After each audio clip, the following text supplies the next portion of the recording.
found ways to argue, to have intense fellowship, if you will. And so there was one night during this intense fellowship that my husband actually it just dropped like a bomb.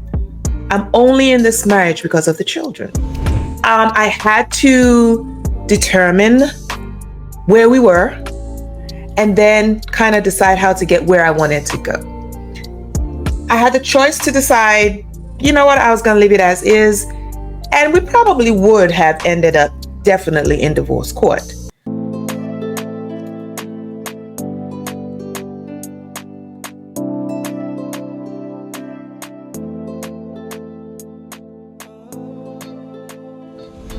Hey Queen, it's your girl Nikki O. Welcome back to our podcast, Wives That Thrive Stories. And while you're here, welcome. For those of you that this is your first time, welcome. And for those that are returning, thank you for coming back. So in today's episode, it's going to be a little different. It's actually a solo one where I am attempting to answer some of the many questions that have come my way in regards to what I do and who I am. So I hope you enjoy it. Before we get started, do not forget to like, subscribe, share, and even comment on the episodes so that others can also recognize that there is some benefit to listening to this podcast. So the first question I had that I get many times is, how did I overcome the challenges in my marriage? And that's a very deep question. And I'll start by saying, I did everything I was supposed to do, right? We all had those check boxes that we were given growing up, all right? You go to school, check, right? You get good grades, check. After school, you go to college. After college, get a job, check, check, check. And then have children, get married and have children. All in that order, check, check. Well, I did all of that, right? And thinking that, well, if I did it in the order I was supposed to, everything was going to be okay in my marriage, correct? Marriage is a deep thing. It really is. And there's a lot of ups and downs because there's two unique individuals coming together from two different backgrounds, trying to now live as one. And so what happened was, over time, my husband and I really just became roommates. And when I say that, I really mean we just shared the same home address. And what was happening was, he would come in one way, I would be out the other way. We would communicate through the children. They were still young at the time, but we would communicate through them if what we needed to say was something very minute, as in ask your mother if, right? Or we would communicate just solely on the basis of needing to tell the other party what was going on with the children. That was it. But we always found ways to argue, to have intense fellowship, if you will. And so there was one night during this intense fellowship that my husband actually just dropped like a bomb. I'm only in this marriage because of the children. That was a very tough order to hear, not necessarily because I hadn't thought it myself, because I had, but because it actually was now spoken out. And so that put me in a place where I needed to make some decisions and turn things around, if that was what I wanted to do. I had to determine where we were and then kind of decide how to get where I wanted to go. I had the choice to decide, you know what, I was going to leave it as is, and we probably would have ended up definitely in divorce court. But I chose to see if there was something different that could be done. And I looked inwards and found things within me that I could possibly maybe change. One of the first things I realized was I didn't really know who I was. You know how I'm not sure about you, but what I see is that we audition for the role of wife, forgetting that he who finds a wife finds a good thing. So I was a wife when he met me, but yet I didn't recognize that. I was auditioned for the role. And then while being in the role, continued to audition and not really show up fully as me and who I was. And partly that was because I didn't really recognize or know who I was and whose I was. And so my journey during this challenge took me down the path of even understanding whose I was first. Whose was I? And that took me to recognizing that I belong to the Most High God. He created me and he created me in his image. Therefore, if the creator could create me in his image, then that meant that everything good about my creator was also good about me.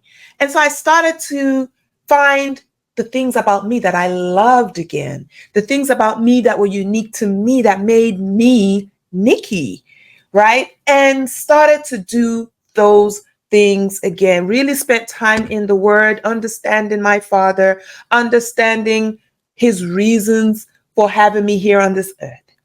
And once I recognized whose I was, my next route was understanding who I was in him. And then why was I? What was I? What was the purpose of having me here? And it was in this purpose that I recognized that I am not just here to take up space as a wife. That is not my only recourse. I am not just here to be a mother. Is there anything wrong with that in and of itself? Absolutely not. Because that is a tall order in and of itself. Being a mother, being a wife, oh my gosh. If you're able to hold that together, you are doing an amazing job. And so figuring that out, in that process, I recognized that there was more to me than just that. There was more to me that I wanted to give to the world. There was more in me that I needed to birth. And so I started looking into doing different things. One of the things I did was I actually created a company, a lingerie company, Shop Velvet Queen, where I created lingerie for what women like you. My two children, I had both children, but my first child was Natalie, and she was born by C-section. And so, after C-section, it didn't matter how many sit-ups I did, that fupa refused to go. Girl, when I say I was doing those push-ups and no, not the push-ups, but the planks and the everything, all of those, leg lifts and everything just to get rid of this fupa didn't work. So I had resigned myself to the fact that, hey, I was going to need to wear shapewear for the rest of my life. And if I was going to do that, then I wanted cute shapewear, right? And I found out that out there, all I found was, black, white, or nude. And the nude was just this ashy kind of nude. Just didn't look like what I wanted it to be. So I decided to design my own and called it Shop, Velvet Queen, because of course I service queens, and I started there. And that was really lovely because that shapewear, that lingerie represented who I was: colorful, bold, fun. They were vintage type looking, but with all the colors and glory to go with it. And just, I felt great when I wore it. So that was the beginning for me, as, finding me again, finding the creative side of me, brought out the God side of me, brought out the beauty in me, which slowly began to get me back to where I needed to be as the woman I was created to be, and therefore the wife that I was created to be. Shortly after that, however, continuing on in my journey, I recognized that while I was going through the pain, the hurt, the loneliness of this dark tunnel of almost being divorced, just being in this roommate situation, being a married single woman or a single married woman, whichever way you want to put it, I started to realize that there really was no safe spaces out there for other women who were going through the same thing. And women who come to me, I found that they would come to me and ask questions. They were going through stuff. Women are going through stuff, y'all. Ooh. I really do pray for marriages right now that every marriage that's out there that might be going through stuff, that the Holy Spirit shine its light on it and just lift that burden, because it is no joke at all to be going through that. But back to the point. In Jesus' name, amen. Back to the point. Women would come to me. Women would come to me with their questions about marriage and what to do. And I realized that women started becoming drawn to me, not by any way of advertising anything at all, just by virtue of the fact, I guess, that I was a married woman. And so by this time I'd been married over 20 years. And so I guess it was written on my forehead. I don't know, but they were drawn to me. And that became my next clue as to what it was that I needed to do to kind of get out of the rut that I was in. You don't know something well until you're able to teach it. And so the more I began to teach other women about just sitting long enough to breathe, long enough to recognize that God is still on the throne, long enough to really voice what their frustrations were and communicate better with their husbands, long enough to be able to say, this is not about him. This is not about pointing the finger at him, but really looking introspectively at you and saying, okay, what can I do differently? Right? When I began to teach women these things as well, it became carved in stone for me also. And I became more of an influence to my husband. And as I changed and he saw the changes in me, it wasn't instantaneous. Don't get me wrong now. It's like, yeah, is this a facade? Yeah. A facade rather. Yeah, I don't trust, so it took a minute. But as the changes became more consistent over time, he recognized that this might really be something that was going to last a while. And he became more receptive to my communication style. He became more receptive to hearing me out. He became more receptive to wanting to change without the button of heads, if you will. And so over time, the more I changed, the more he changed. And here we are now, going into our 26th year of marriage. And, I do believe that we are in the best place that we have ever been in our lives. And we're empty nesters now. And I'm so grateful that happened, because as an empty nester, what would we be doing, right? But it was also through this process that I birthed the ministry of Wives That Thrive, a community that, just celebrates women, is a safe space for women to really come and voice and share what they're going through, and really have supporters rooting for them to say, girl, you got this. That was how Wives That Thrive, the community that's on Facebook, that's how that was birthed. And subsequently out of that is how this podcast was birthed. So my next question that it keeps being asked is, how do I balance self-care with a busy life and marriage? And that's a great question. It wasn't always that way. It was not always that way. So during those years when there was that friction between my husband and I was home with the children quite a bit, and he would go off to work.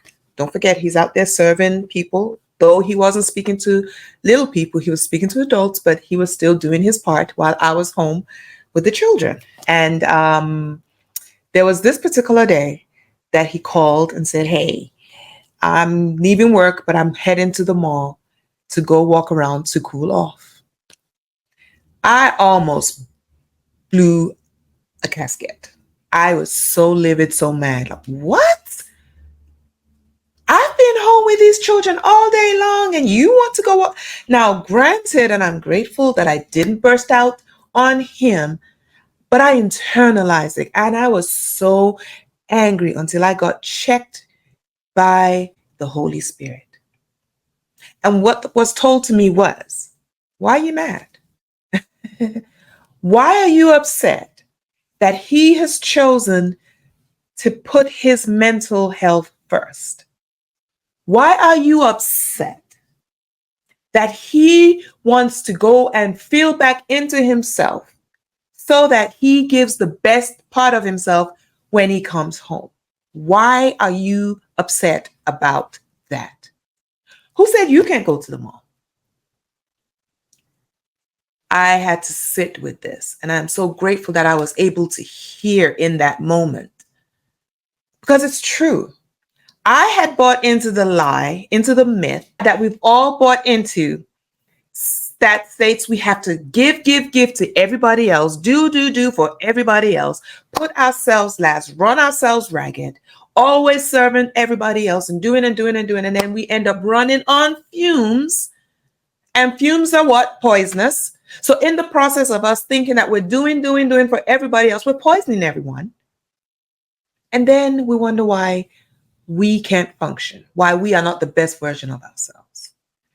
That was the turning point for me. And so I began to incorporate consistent self-care routines into my life. They weren't big to start off with, I'll go for a 5-minute walk when time permits. And what I realized was I wasn't even asking for help, because here I had on my Superwoman cape and I thought I could do it all. So, because every time I asked, hey, watch the kids, I need to go take care of me, it was with gratitude. It was without hesitation at all. So I would walk. Sometimes I would drop everything and just play some praise music, just have a praise break, just lift my spirit. I would write, just sit in the sun sometimes and write. I love to journal, little things like that didn't really take a lot. So what is that for you? Find that thing for you and do it, but not do it just once, do it consistently. And then lately, as the years have gone on, I have found that I spend even more time just doing me. I'm the queen of self-care. So, but like I said, it wasn't always that way.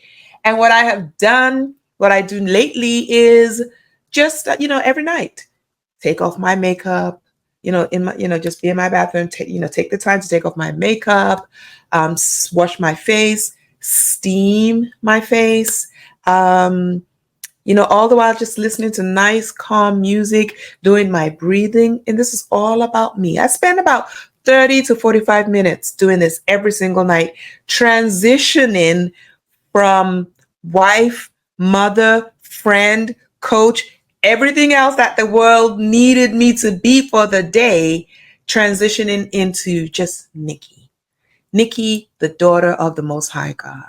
And that's what I do each night. And when I'm done with all that, I spray me a little bit of perfume, just get that little scent going, and then I'm off to bed, right? And I'm ready for whatever the bedroom has to offer. So, but that's how I've been able to do that and keep that going through the years. And I promise you, self-care is not selfish. Self-care is preservation. If you do not hear anything I have to say, hear that. It is preservation. Because if I hadn't started to do that and incorporate that consistently into my life, I would have been burnt out. And now I'm able to recognize signs of being burnt out, or almost being burnt out, or on my way to being burnt out, or just needing some me time. I'm able to recognize it because my body is able to immediately go, okay, something's not right. and I'm able to pivot and do that which I need to do. It doesn't have to cost a whole bunch of money. It doesn't have to be something exorbitant or, just out of this world. Pull away for 5 minutes. Go sit. Concentrate on your breathing for a few minutes. You just breathe in and breathe out. Calm your mind, calm your spirit. Even if you go to work, when I was back, still in corporate, when we were working 5 days a week, Lord have mercy, in the office, I would make sure that I sat, walk into the house, say hey, and just come and go sit in my room for a few minutes. Just get it together and then, rejoin the family.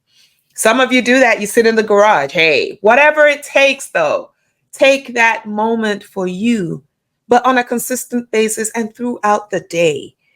That, I believe, is what will start to get you back to feeling like you again and allow you to be who you are. And that gives you the opportunity to concentrate on why you are. So I hope that answers that question. So another question I get asked quite a lot is, what is the biggest misconception women have about marriage? That's a deep question. And it actually is something that I still ponder to this day. Growing up, all I saw, I can speak for me, but all I saw was my mom and dad and the way they did marriage. Did they do it perfectly? I don't know. They did it the way they knew to do it, based off of what they knew, based off what they had seen when they were growing up. And so I say that to say one size does not fit all. Unfortunately, there is no manual per se about that teaches how to do marriage. And so we're figuring it out as we go along. And I still say I'm in that figure it out mode still, even this many years in. I remember growing up, my dad would do things that would upset my mom. And they would go, they would have their arguments. And my dad would, just not eat. During the time that they were still in that argument phase, my dad wouldn't eat. My mom would cook food. She would prepare his food every day, put it on the table, and he just wouldn't eat. He would come home even late, just intentionally, so that the food would have been sitting there, and and you just go to bed.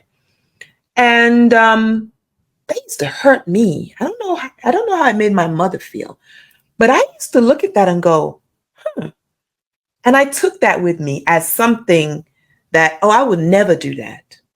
I will never allow that. If we ever had a quarrel and I cooked and he didn't eat, I'm never cooking again for him. Growing up, we have our thoughts. We think what we want to think. But the reality became reality, right? When I actually did get married, and we would have our arguments. One of the craziest things I started doing was, we're arguing, so I'm not even going to cook. I had to get checked on that, because again, that was something I brought into the marriage. And whenever we did have arguments and I cooked, and he would eat still. So there is no one size. It's all figuring things out as you go along. One myth that I believe that we've all been taught, is don't let the sun go down on your wrath. And in marriage in particular, a lot of us as women thought that meant the issue needed to be resolved tonight. And I finally got the revelation that that's not necessarily true. Because you see, both parties are not always ready right there and then to get it over and done with. It just is the nature of the beast. Some of us take information and take hurt to heart and really internalize it, and it takes us a minute to let the hurt go, to even get to the point where we can even talk about what this is and what this whole discussion was about. And so I learned I'm very easily able to go, okay, we've talked, it's really not that serious. Not necessarily so with my husband, right? We're again, two different sides of the coin. I really promise you, God sits up there and looks at the opposite. When they say opposites attract, he sits up there and looks at opposite husband and wife and just laughs. He has to be laughing because sometimes you wonder how things together. But anyway, sidebar. So, but I realized very quickly that while the night is still night and we just got done with an argument, be the best time to try and go resolve it or try to ask to talk it through. It just was not the case in my situation. And so I realized now that what that really meant for me in my situation is resolve the wrath, the anger, the upset, the hurt in my mind before the sun went down,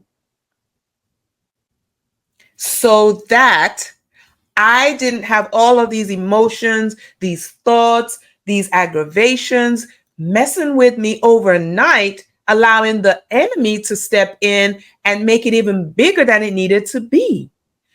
When I realized that for me, I started to find ways to get it out of my system without necessarily needing him. So I would sit at the Father's feet. I would pour it out at his feet. I would scream. I would yell if I needed to, just to get it out of me. I would cry. I would do what I needed to do and place it at God's feet and be empty of it before I went to bed. And so when I went to bed and woke up, I was able to go to bed peacefully and wake up even more peaceful. And then possibly look for ways during that day to now broach the topic of mending the fence.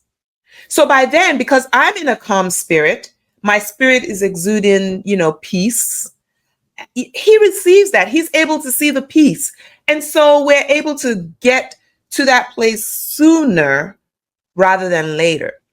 In the early days when I tried to resolve it tonight, it just blew up into World War VII. It was war all over again, and it just made it worse. So that's one myth. I believe that we need to figure out for ourselves what works for us in our marriage and make that happen.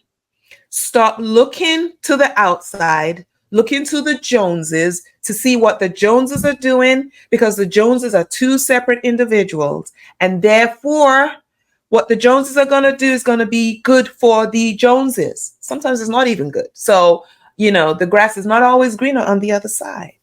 And so that was one of another myth that I had to learn very quickly about marriage. Another myth is the differences in the way we're brought up will bring differences in the way that we want to we raise our children. Lots of us, and I mean lots of us, did not have that discussion with our significant other in the beginning as to, well, what is the plan for raising these children? How will we discipline them? Is it what you say that goes? Is it what we both say that goes? What does that look like? And we find that out as we go along. And one thing that I found out very quickly was, though I may not necessarily agree with the way that my husband disciplines the children, it was not my place to tell him that while he was disciplining the children. Woo, did I find that out the hard way, girl? Queen, let me tell you. In my while I was still naive and didn't understand what marriage was, and how to maneuver marriage. I tried one night to caution and correct my husband while he was trying to discipline the children. Woo, sigh. Yes. Let's just say it wasn't the prettiest of pictures. I learned. So your way of disciplining may not be the same, but you can talk about it on the back end, right? Not at the point where he's trying to do that. And likewise, even while, the way you discipline, your husband may not like. Talk about it on the back end. Hey, I know you were trying to tell the children XYZ, but don't you think you were a little bit too harsh? And he'll explain to you why he went the way he went. And that might give you some understanding. But at least it lets you and your husband have that united front so that the children don't gang up on you and try to use that weakness against you in the long run. So that's another thing. There are quite a few myths, but hopefully that answers some of the myth questions. And, the more I do this, the more I'll be able to share about, other things. But those were some of the things. Oh, another myth. Oh, this is a big one. This is a big one. And I think I, touched on it a little bit while I was talking about not taking the time out for myself. But the myth that we just have to keep doing and that the more I do, the more my husband will love me. Not true. I found out that they would rather you let everything, just let it be and just sit with them and spend time with them. That they prefer over everything. Not seeing you running yourself ragged, running all over the place. I'm cooking this, I'm cooking that, I'm cooking a 7-course meal and a 20-course meal. And, he has to eat because if he doesn't eat and if I don't cook it, and all of that. Sometimes, honey, I am so tired today. All I have is this sandwich with some peanut butter with all my love. Oh my gosh, I promise you, he will accept it with all of his love. And it would be okay because that's not the norm for you. So that is a myth that we just have to run ourselves ragged. There's a lady, a friend of mine that I know, she just got done having a baby. She, and had just come home. Now, granted, no one is saying you should live in dirt. No one is saying that our surroundings should be dirty because we're tired and we don't want to do it or no one else. That's not what I'm saying. But what I am saying is we need to be more aware of our bodies and what's going on with us. And she had just gotten home from having a baby, and how many days do we stay in the hospital? 3 days. So she was home. This was maybe her 3rd day. And we happened to just go by the house to go visit her. I think it was that day, actually. No, we were on our way to go see her at the hospital. And then, we called and she said, oh, I just left. I'm home. And so we headed to her house instead. Lo and behold, when we walked in, what did we find? We found this woman who had just had a baby on all fours in her kitchen, scrubbing the floor. All because while she was in the hospital, her husband didn't clean and she couldn't stand the hospital. She couldn't stand the dirt. I was upset. Of course, I, chased her out, took her, sent her back to her room to be resting. But that's an example of trying to do things when we're really not up to the task and shouldn't even be trying to do it. And if simply, when our husband walked in, we simply said, hey, now, maybe if she had been the one to tell it to him, maybe he would have taken it a different way. I don't know. But the fact of the matter is she never asked him to clean the kitchen. She never told him how it made her feel seeing the kitchen as it was. And she just chose to get on all fours on her own just after coming out of hospital, after having a baby. Like that is no easy feat. And when we told him, he was like, oh my gosh, I didn't realize. And immediately got to cleaning the kitchen. So the myth that doing is what endears us to our husband. Oh, huge myth, huge myth, huge myth, huge myth. Don't buy into that. Don't fall for that. Know what your husband wants. Know what you need, and then try to meet that in the middle, if that makes sense. Another question that I have been asked many a time was, things aren't going well in my marriage, and I want to do something. But what if my husband's not on board? And that's another great question. Because you see, okay, so I'm Nigerian, right? And for all my Nigerian sisters out there, I know if you haven't heard it once, you've heard it 10 times before. If you fix yourself, we won't have any problems. If you get it together, we'll be fine.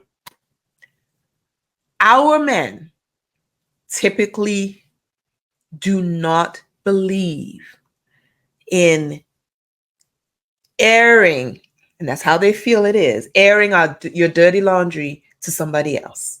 Now, you alone can go air it. That's on you. But him come with you, and they're just not conditioned and wired that way. My prayer is that things change in this new day and age, because we all need help. But while we're waiting for that change to happen, don't sit in it. You can actually find help on your own. And that's what I was able to do. I began the work on my own, making changes that I felt I needed to make for me. Now, does that mean that he wasn't at fault for anything in our relationship and for where we were? Absolutely not. But I made it an intentional point to not dwell on what he was or was not doing, and seek to understand what I could do differently. And as I said earlier, as I began to make changes, as I started to soften in me and see what I could do better, see how I could even respond better when things were said to me, when he said something to me that maybe I didn't understand or came across that I felt was a little brash or harsh, rather than reacting to it, being able to stop long enough and go, hey, now I know your intention was not to hurt me, but you said XYZ, and this is how it made me feel. What really was your intention of, really give him the opportunity to re-explain or restate what it was he was meaning to say, was something I had to learn. And by learning that, it has stopped a lot of arguments in their tracks, because I'm able to just stop and go, okay, I'm seeking to understand at this point. When they say we have 2 ears and 1 mouth, there's a reason for that. We need to listen more and speak a little less until we process what we've heard, and then repeat to the person what we heard, what we thought we heard, or what we did hear, and let them validate that, right? And so changing me, making changes in me, changes that were within my reach, changes that made me not just a better wife, but a better individual altogether, changes that allowed me to really sit and understand God and sit in his presence and really learn the spirit that he gave me. Those changes, when he began to see that gave God something to work with, right? And allowed me to become an influence, a positive influence on my husband. And I call it sacred influence, because it was from the Holy Spirit. And that sacred influence allowed my husband to lean in a little more and be a little bit more interested, and really see if this was for real, or if this was just a ploy. And over time, he recognized that it was not a ploy. And so as I changed, he changed. And then later on, he was more open to speaking to someone if the need arise that we needed to. But just even being able to do that was an amazing, great start. So if you're going through anything right now and you feel, and I know it. I know there's two of you in the relationship. I get it. There is two. It does take two, but that's my mantra, right? It takes two to make a marriage work, but it starts with one, and that one is you. To whom much is given, much is required, and much is expected. If the burden has been placed on your heart to do something, because I guarantee you, sometimes do you recognize that these men do not realize that something is wrong? You could speak to your blue in the face. Sometimes it just does not register. What is her problem? What does she want? I'm doing everything I know to do. They don't get it. So we have to sometimes take that step back and figure out a new way. Because if what you've been doing is not working, then that means change is not inevitable. We have to do something different. So I say step out in faith. Step out and really seek another way. If it means reaching out to a coach, do so. If it means finding you a safe space where you can talk, but it has to be a safe space amongst others that have what you want, that are where you want to be in their relationship, right? It can't be someone who's also trying to figure it out themselves as well. And therefore you end up just being, what could I call it?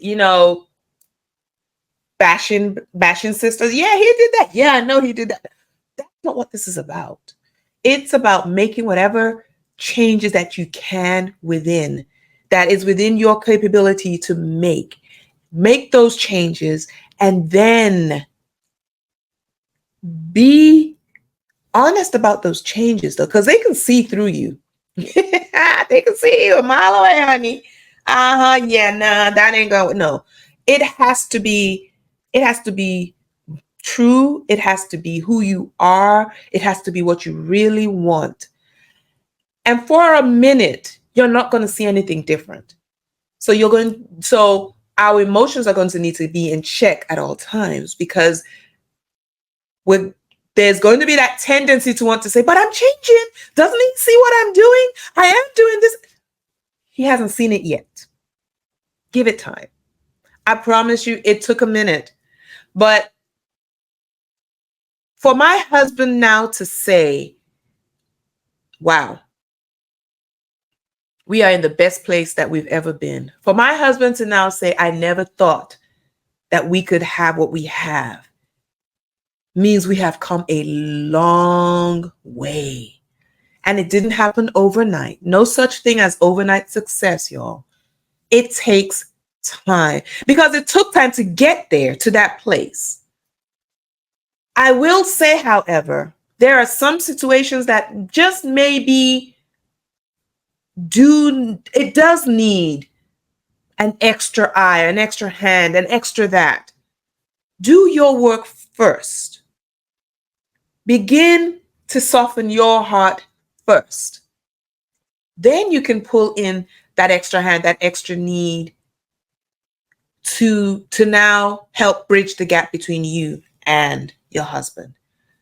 No one size fits all. So don't let anyone fool you or guilt you into thinking that, oh my gosh, it's this way or the only way. No. There are many ways to skin a cat. But I do say, spend time long enough to hear from the Father. Let the Holy Spirit in, which is why your self-care matters so much.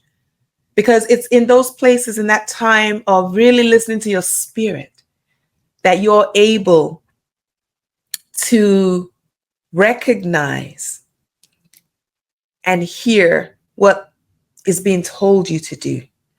And when you obey and do that thing that you're being told to do, that is when there is divine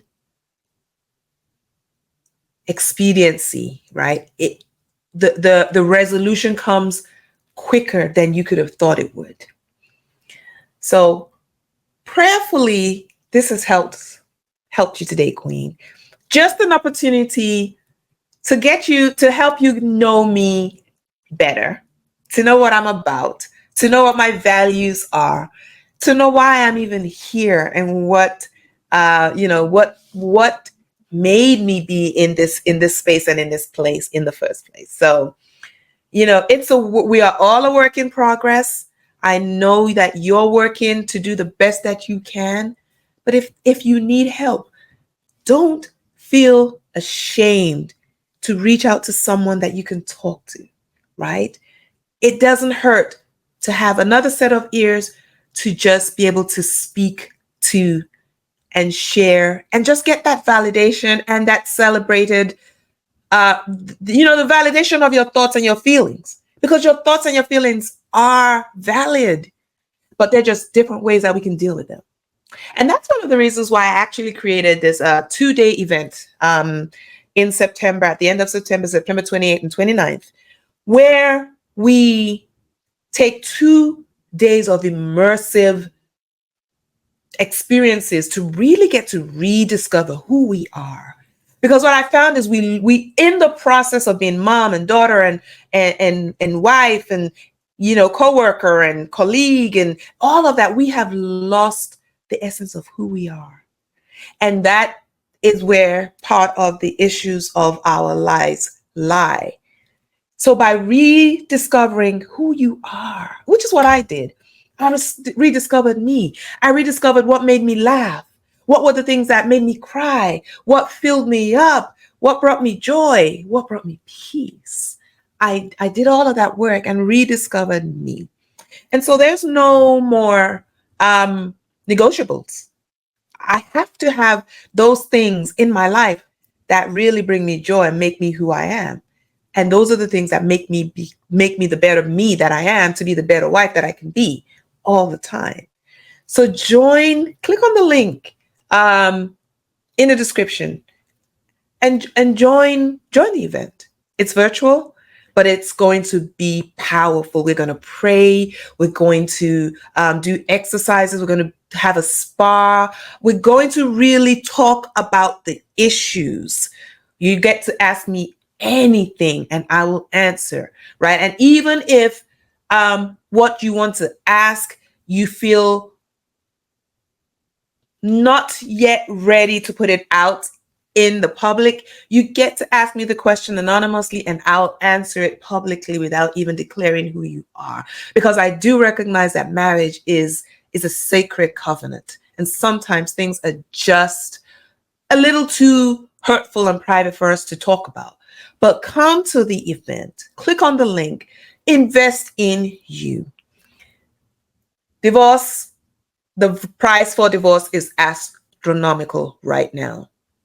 How do I know? I have friends that have gone through it and they have had to spend thousands of dollars. And I'm talking about the high thousands of dollars, in the $50,000, $60,000, $70,000 range to get a divorce. Invest in you so that you can begin to walk down the path that doesn't lead you into having to cough out that amount of money. Invest in yourself. Invest in your health.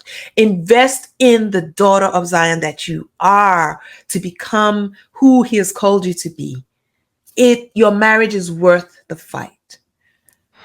Don't forget to like, subscribe, share, hit the notification button so that whenever we have other episodes, you are the first to know about it. I hope this has helped you in some way. And feel free to reach out with any questions, concerns, even more questions that you might have that you want me to address. I would love to do this more often, and I can't wait to see you on the other side. Don't forget to hit the link, and I will talk to you soon and see you on the other side.